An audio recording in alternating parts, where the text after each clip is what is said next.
حضور غوث پاک رضی اللہ تعالیٰ عنہ آپ دے خطبات دی کتاب آپ دی اولاد جو ایک بزرگ گزرے نے سید عفیف الدین شاہ انہوں نے حضور غوث پاک دی جڑی مجلساں ہوندیاں سی اتھوں دے کچھ خطبات شریف نقل فرمائے۔ وہ خطبے کہ جنہوں نے سن کے کئی چور ولی بنے، وہ خطبات جڑے علماء سن دے سی تو انہوں دے وجہ تاری ہو جانا، کئیاں نے اپنے کپڑے پھاڑ دینے، کئیاں دی روح پرواز کر جانے۔ یہ انہوں دی زبان دی بھی بڑی گل سی نا جی۔ حضور غوث پاک رضی اللہ تعالیٰ عنہ آپ دی مجلس دے اندر ایک بہت بڑے علامہ سن، بعض نے نام لکھا، بعض نے کیا جی بزرگ عالم سی کوئی، بعض نے کیا ابن جوزی سن، ایڈے بڑے محدث سن ابن جوزی۔ خود انہاں دا اپنا مقام و مرتبہ ہے کہ انہاں کتاب لکھی تلبیس ابلیس،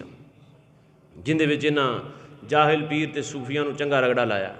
یہ ہر دور تے لگے آئے ہیں۔ وہ جاہل صوفیاں دی ٹھکائی کردیاں انہاں نو مذمت کردیاں یہ پھر انہاں نے حضور غوث پاک دا نام ہی وچے لے لیا، لیکن پتہ نہیں سی غوث پاک دا مقام و مرتبہ کی ہے۔ انہاں سمجھا کہ ایویں صوفی ہی نے، لیکن وہ تو میرے پیر دا کرم ہویا تے بچ گیا، ورنہ غوث پاک دی ولایت دا انکار کرنے والا بچیا نہیں پھر۔ ابن جوزی دا مقام و مرتبہ اپنا اتنا ہے کہ اتنے وڈے محدث سن کہ آپ دا جدو وقت وصال قریب آیا نا تے آپ نے لوگوں نے کہا بھی جدو میں دنیا تو چلا جاؤں میری روح نکل جائے تے مینوں کفن دفن دا انتظام کرن لگو نا تے مینوں غسل واسطے جدو پانی گرم کرنا ہے تے لکڑاں نہ کٹھیاں کریا جے۔ انہوں نے کہا جی پھر کی کرنا ہے؟ کہنے لگے جی میں جڑیاں کتاباں لکھدا رہا وہ کتاباں میں لکھیاں نے کلمہ نال، تے او کلمہ کڑ کے جیڑی لکڑ بچدی رہی وہ کمرے دے اندر میں ڈھیر لا کے رکھیے، اس لکڑ نو جلا کے میرے غسل واسطے پانی گرم کریا جائے۔ اتنی حدیث لکھن والے ایڈے وڈے علامہ جوزی رحمۃ اللہ علیہ، آپ نے جدو غوث پاک پتہ نہیں سی غوث پاک کون نے، ابو الفضل نامی ایک شخص کہنے لگا چل میں تینوں غوث پاک دی محفل جو لے جاؤں۔ حضور غوث پاک رضی اللہ تعالیٰ عنہ مجلس واعظ دے اندر بڑے بڑے علماء مشائخ نے آنا، ابو الفضل کہنے لگا ابن جوزی نو چل میں تینوں غوث پاک دی محفل جو لے جاؤں۔ وہ عالم سی، علم دا انہوں مان سی بڑا، کہنے لگا جی میں ایڈا وڈا عالم ہاں، صوفی نے انہوں نے کی پتہ ہونا علم کی ہے، انہوں نے چل دے صحیح ذرا جا کے ویکھتے آ۔ ابن جوزی کہنے لگا میں قرآن دی ایک آیت ذہن جو رکھ لی، میں ان دی تفسیر پوچھاں گا، اور پوچھنی بھی چاہیے دی ہے، لیکن اللہ والے دی بارگاہ جو ذرا ادب ہونا چاہیے نا۔ ابن جوزی فرماندے نے کہ میں جدو گیا نا تے مجلس جو بہ گئے تے غوث پاک نے اوہو آیت پڑھ دیتی تے نال پھر ان دی تفسیر بھی کی تے ابو الفضل نے اکھ دا اشارہ کر کے کہا بھی ہون سنا، آندے میں کہا چلو کوئی گل نہیں یہ تفسیر کی تھی مینوں بھی آندی ہے۔ غوث پاک نے ایک تفسیر کی تھی، ایک آیت دی تفسیر ایک کوئی، فرمایا اس سے آیت دی پھر دوسری تفسیر ہے، پھر تیسری تفسیر ہے، حتیٰ کہ اس سے محفل جو 11 تفسیراں فرمائیاں،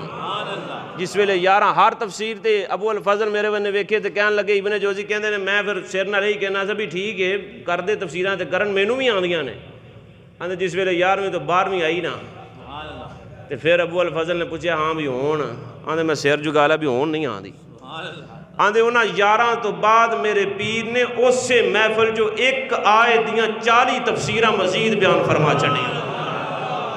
40 بعد 11 پہلے 51 تفسیراں بیان کر کے غوث پاک نے فرمایا حالے کام ختم دے نہیں ہویا، فرمایا اے تے کال سی ہونا وہ حال دی طرف۔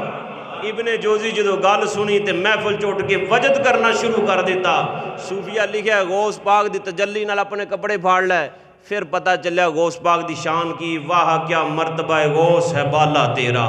اونچے اونچوں کے سروں سے ہے قدم آلہ تیرا، اور سر بلا کیا کوئی دیکھے کہ ہے کیسا تیرا، اولیاء ملتے ہیں آنکھیں جسے وہ ہے تلوہ تیرا، سارے اقطاب جہاں کرتے ہیں کعبے کا طواف، کعبہ کرتا ہے طواف در والا تیرا، اور پروانے ہیں جو ہوتے ہیں کعبے کے نثار، شمع ایک تو ہے کہ پروانہ ہے کعبہ تیرا، عقل ہوتی تو خدا سے نہ لڑائی لیتے، یہ گھٹائیں اسے منظور بڑھانا تیرا، وَرَفَعْنَا لَكَ ذِكْرَكَ کا ہے سایہ تجھ پر، بول بالا ہے تیرا، ذکر ہے اونچا تیرا، مٹ گئے مٹتے ہیں مٹ جائیں گے آدھا تیرے، وہ نہ مٹا ہے نہ مٹے گا کبھی چرچا تیرا، تیری سرکار میں لاتا ہے رضا اس کو شفیع جو میرا غوث ہے اور لاڈلا بیٹا تیرا۔